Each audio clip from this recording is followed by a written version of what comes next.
Saksakalyan gunarnavasya Vande Guru Sri Charanarvindam.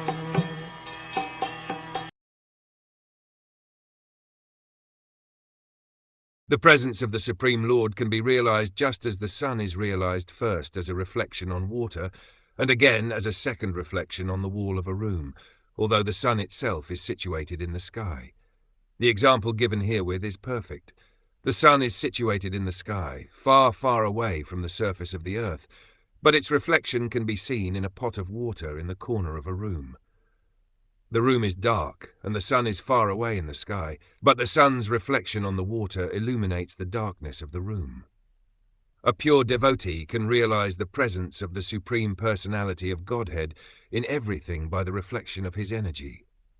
In the Vishnu Purana it is stated that as the presence of fire is understood by heat and light, so the Supreme Personality of Godhead, although one without a second, is perceived everywhere by the diffusion of his different energies.